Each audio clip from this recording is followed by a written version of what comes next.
aussi des conflits. Également des invasions pendant la guerre de 30 ans de mercenaires suédois, cosaques et autres. Croates, pardon. Ce que l'on sait, c'est qu'entre-temps, grâce à son rayonnement culturel par son abbaye de Saint-Miel et l'alliance avec l'évêché, ça va apporter un fort rayonnement. De nombreux commerces et artisans et shops à l'époque vont s'installer. Un épisode plus compliqué, ça va être justement la guerre avec le royaume de France. Pourquoi ? Parce que Saint-Miel, par le jeu des alliances, eh bien, elle est liée au comte de Bar. Et là, il va y avoir problème, puisque les comtes de Bar, c'est le duché de Lorraine, et le duché de Lorraine est en guerre avec le royaume de France. Et ça sera la défaite. Louis XIII va faire démanteler et détruire le château. Un château assez important, bien fortifié, avec pont-levis, tours, casernement et autres. Tout ceci lié à des personnages comme Sophie de Bar.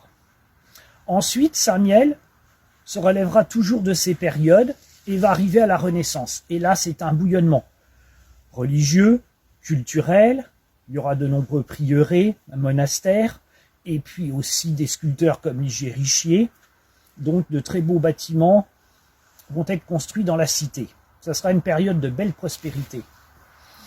Et puis, ça alternera avec d'autres périodes plus compliquées. Je vais y venir. Par exemple, la Révolution. À la Révolution, beaucoup de biens vont être saisis, surtout tous les biens religieux, et mis comme bien national et vendus. Heureusement, là, Saint-Miel sera relativement épargné, et son abbaye est toujours debout pour en témoigner. Saint-Miel, c'est aussi, au Premier Empire, grâce à une très bonne administration, un renouveau et une certaine richesse et prospérité dans la cité. Bien sûr, elle va connaître une occupation après 1814, et notamment la défaite de Waterloo, et il faut toujours payer de lourds tributs. Mais Saint-Miel s'en relève, et ça nous amène au Second Empire. Et là, de nouveau, désastre, 1870, et la défaite. De nouveau des occupations de lourds tributs. Et puis, la nourriture est rationnée.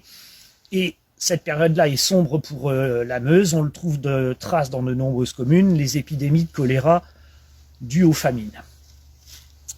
Et Saint-Miel, eh bien, s'en relève de nouveau. Et ça nous amène à une nouvelle page, alors que nous sommes après 1870.